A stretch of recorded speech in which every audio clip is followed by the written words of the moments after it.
fillings leak substantial amounts of mercury constantly. The amount increases with any kind of stimulation, and as a result, mercury from fillings produces the majority of human exposure to mercury. The International Academy of Oral Medicine and Toxicology is extremely concerned about the anecdotal claims of safety by manufacturers and dental trade associations that are at variance with the published, peer-reviewed scientific evidence to the contrary. The precautionary principle requires action once the possibility of harm exists. It does not require proof beyond a shadow of a doubt that in the case of heavy metal and xenobiotic exposure is both nearly impossible and unnecessary, in our opinion. What you're seeing is mercury vapor coming off a 25-year-old silver amalgam filling in an extracted tooth. The background is a phosphorescent screen. The mercury vapor absorbs the fluorescent light, and you can see it as a shadow on the screen. This is mercury coming off a filling that was dipped in water that's the same temperature as the human body. This is a filling that was rubbed with a pencil eraser for just a few seconds. Like going to the hygienist and having her clean your teeth. These are not small amounts of mercury. If you can see it, it's more than 1,000 times higher than the Environmental Protection Agency will allow for the air that we breathe. What about the last time you went to the dentist and they drilled on your tooth? Here is the mercury vapor every time you raise the temperature to 110 degrees with hot coffee or warm water, or even chewed on it. Mercury comes off fillings every time you stimulate them, and that stimulation causes the mercury to continue to leak out of the fillings for an hour and a half at a minimum. Some people grind their teeth. Some people chew gum. The dentist might send an old gold crown to the dental lab to be welded. How about the dental personnel? They're not being given informed consent.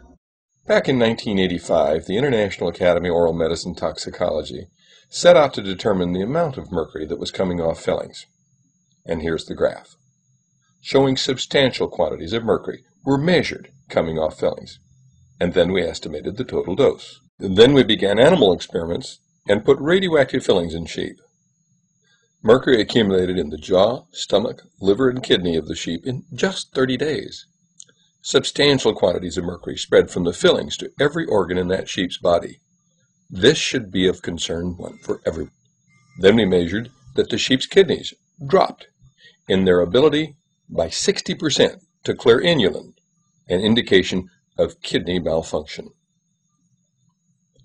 Whole body imaging of monkeys found exactly the same thing. Proponents of amalgam fillings claim that sheep chew too much. Well, what's the problem with monkeys? They had mercury in their jaw, kidneys, liver, intestine, and heart.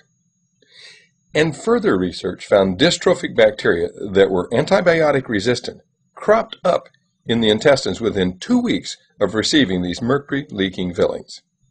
Further studies have found damage to the ADP ribosylation of brain neuron proteins. In response to the controversy, and at the request of the Federation of Experimental Scientists and Biologists, Drs. Fritzloh Scheider and Murray Vimy wrote an editorial, the first ever in FASEB, that point by point refuted the claims of the amalgam proponents. In 1991, the World Health Organization acknowledged that the predominant source of human exposure to mercury is from your fillings. That should be of concern to anyone wanting to have healthy children, because mercury is highly damaging to fetuses.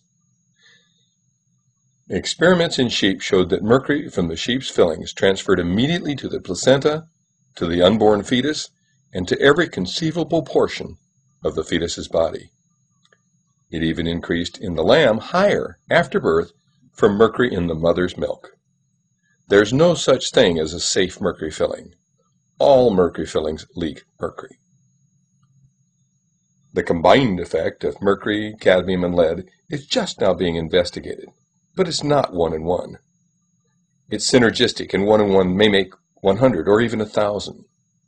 Why is that of concern? Over and over again, we've heard that children are exposed to lead from our environment. Mercury in lead is many times more toxic than just mercury alone.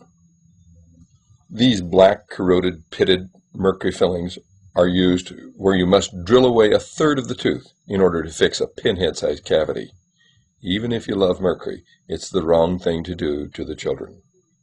It leads to broken, diseased, root canal extracted teeth throughout the rest of their life. It's a blunder that costs the child all through their life. Millions and millions of dollars are spent annually fixing teeth again and again. And dentists don't follow the manufacturer's recommendations.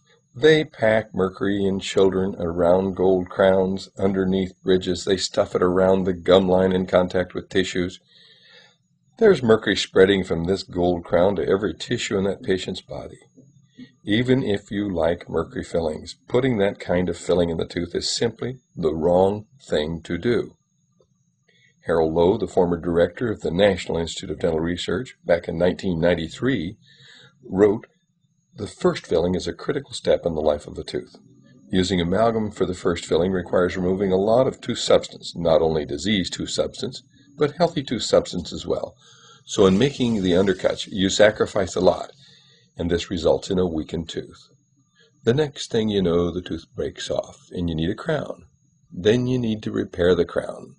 And so it continues to the stage where there's no more to repair, and you pull the tooth. With the first filling, you should do something that can either restore the tooth or retain more healthy tooth substance. Use new materials, composites, or materials that can bond to the surface without undercuts. You can do this with little removal of the tooth substance so that the core of the tooth is still there.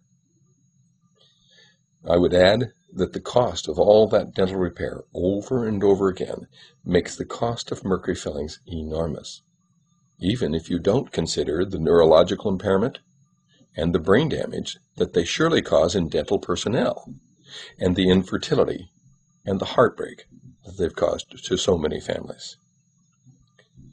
It is the opinion of this Academy that responsible government agencies should prohibit the use of these fillings until such time as their manufacturers produce the alleged evidence of safety.